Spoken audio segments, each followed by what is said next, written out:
Hey guys, welcome to my channel. আমি প্রীতি। আমি তোমাদের জন্য নিয়ে চলে এসেছি নতুন একটা ভিডিও। বুঝতে পারছো এখানে কি বানানো হবে? বুঝতে পারছো নাকি? চলো বলে দিই। এখানে কেক বানানো হবে, সেটাই প্রিপারেশন চলছে।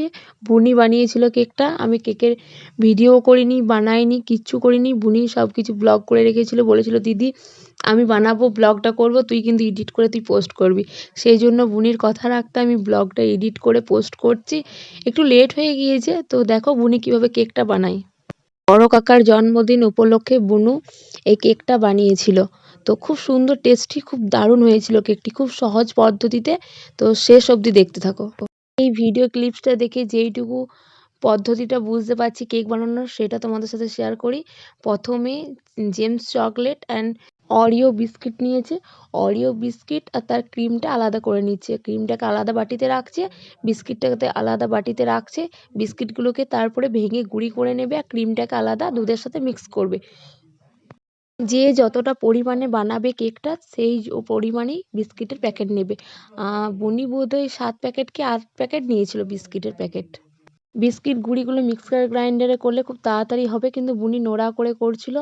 তো বুনির তো একটু সময় লেগেছে, আস্তে আস্তে করতে সময় লেগেছে। তো মিক্সার গ্রাইন্ডারে করে নেবে, খুব তাড়াতাড়ি হয়ে যাবে। প্রথমেই বলছিলাম দুধটাকে ক্রিমটাকে আলাদা করে মিক্স করতে। তো সেই প্রসেসটাই বুনি দেখাচ্ছে, দুধটাকে ক্রিমটাকে মিক্স করছে। এরপর এই মিক্সটাই ওই গুঁড়োগুলোতে দিয়ে দেবে, একসাথে মিক্স করে নেবে। অবশ্যই কেকের ফ্লেভারটা কিন্তু চকলেট ফ্লেভারে হয়েছে। বিস্কিট গুঁড়িগুলোর সাথে দুধ মিশিয়ে নিচ্ছে, নিয়ে মিক্স করে নিচ্ছে।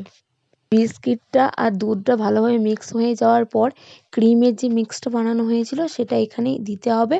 তারপর ভালোভাবে মিক্স করে নিতে হবে, কারণ ক্রিমটা একসাথে মিক্স করতে গেলে ক্রিমের দানাগুলো রয়ে যেত, ভালোভাবে মিক্স হতো না।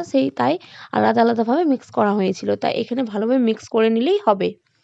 একটা বাটিতে অয়েল ব্রাশ করে একটা কড়াইয়ে গরম জল চাপিয়ে তার উপরে এই বাটিটা মিশ্রণটা দিয়ে চাপিয়ে 40 থেকে 50 মিনিট ঢাকা দিয়ে ভাপতে দিতে হবে। তো 40-50 মিনিট পরই কিন্তু এটা হয়ে যাবে।